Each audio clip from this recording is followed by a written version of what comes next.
Baik, saya akan melanjutkan presentasi sebelumnya, yaitu masuk ke bipartigraf ya. Ini adalah contoh dalam aplikasi sehari-harinya. Jadi ini membuat meja waktu timetable for exam. Jadi waktu ujian. Jadi di mana ada dua guru. Dua guru ini dia itu mau menjaga 3 murid. Jadi di mana dua guru ini memiliki jadwal ujian yang berbeda dan 3 muridnya ini mengikuti 2 mata pelajaran kedua guru tersebut. Jadi bagaimana mau mencari jadwalnya atau kita menggunakan seperti ini. Yang guru pertama sebenarnya ini hanya pemetaan saja. Jadi yang guru pertama saya misalkan dengan titik, guru kedua titik. Jadi subjek-subjeknya di sini saya misalkan dengan titik. Itu representasinya ke dalam graf. Ini juga merupakan titik. Hubungan antara guru satu dengan 3 murid ini kita dihubungkan dengan sebuah ketiga garis.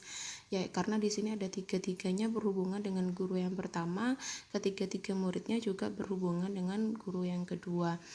Jadi yang ini dihubungkan oleh garis, guru kedua juga untuk student yang pertama, student kedua, student ketiga. Sehingga jika kita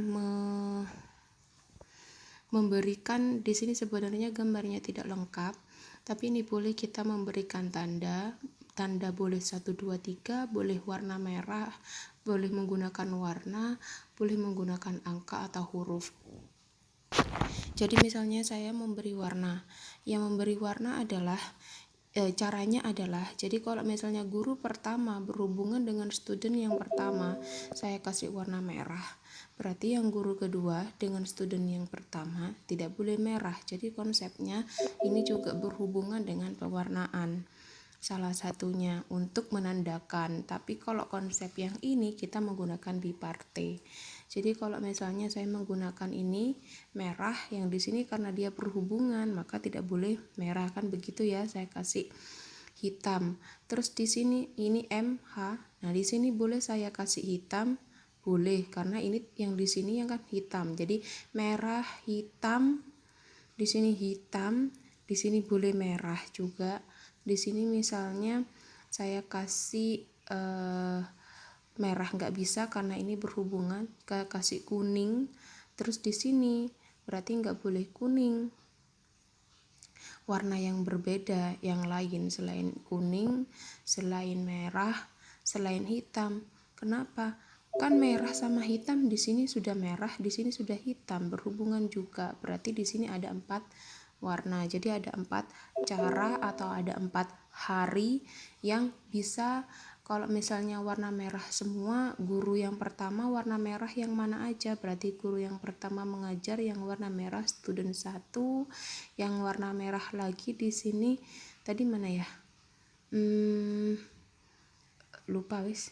Yang ini kan ya student 2, berarti yang pada hari, misalnya yang merah saya tandakan dengan hari Senin. Berarti guru pertama mengajar student pertama, guru kedua mengajar student kedua gitu. Jadi yang warnanya sama dijadikan hari yang sama kalau kita mau mencari hari. Kalau kita mau mencari tempat duduk, berarti dia mau mencari tempat duduk misalnya. Jadi yang warna merah di tempat duduk A, berarti semuanya di tempat duduk A. Student 1 dia bersama guru 1 dan student 2 bersama guru kedua. Jadi dijadikan satu tempat duduk gitu kan. Jadi karena dia berbeda gurunya maka berbeda materinya. Jadi nggak mungkin cheating ya. Terus begitu untuk aplikasi sehari-harinya. Nah,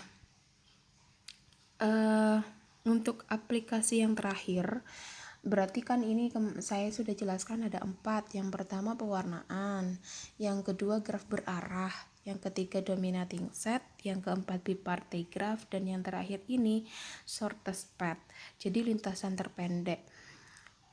Apa itu? Jadi misalnya ya, kita memberikan sebuah graf, bukan graf sederhana, tetapi di situ ada sebuah graf yang memiliki bobot. Artinya di setiap sisinya itu ada nilainya. Nah, nilainya terbentuk karena apa? Nah, di sini kita belajarnya terbentuknya sembarang dulu. Nanti setelah UTS kita terbentuknya ada rumusnya. Yang di sini terbentuknya misalnya tergantung dengan apa yang kalian mau gunakan, yang kalian temukan di kehidupan sehari-hari. Nanti ya. Karena ini bobotnya ini misalnya ini saya misalkan sebuah jalan. Jadi ini merupakan jalan A, jalan B, jalan C, jalan dan seterusnya. Sehingga 2, 3, 2, 4 ini dibentuk karena luas jalan tersebut. Misalnya yang ini luasnya 2 meter, yang ini 3 meter, 2 meter gitu. Jadi tergantung dengan aplikasi sehari-hari yang mau kalian ambil. Itu bobotnya tergantung apa.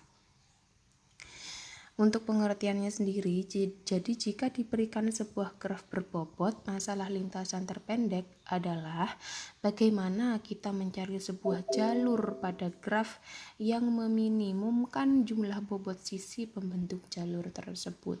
Jadi karena di sini shortest path, jadi yang lintasan terpendek, shortest path-nya ini berarti kita harus menjumlahkan bobotnya, jadi yang paling sedikit.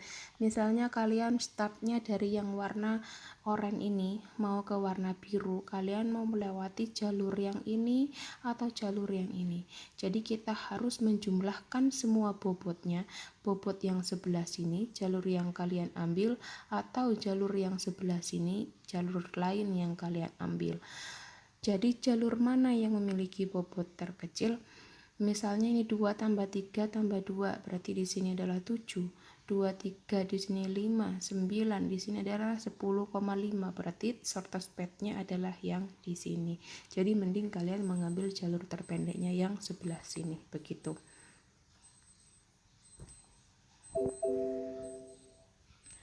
Nah, ini saya jelaskan saja untuk aplikasinya. Mungkin tidak sama di sini, kalian bisa belajar di sini saja di sini. Tetapi saya mau memberi jalan, misalnya bukan penjelasan yang ini ya. Jadi misalnya saya mau ke dari rumah ya, kita mau ke tempat yang ini. Nah, belum tentu karena rumahnya di sini, jadi harus jalan ke sini, belum tentu. Jadi rumah ini saya representasikan ke dalam sebuah graf. Di sini adalah titik, titik, dan setiap persimpangan saya kasih titik. Berarti di sini titik, titik, titik, titik, titik, titik, titik, begitu ya, titik. Jadi kalau misalnya setiap persimpangan titik, di sini saya mau mencari shortest path-nya.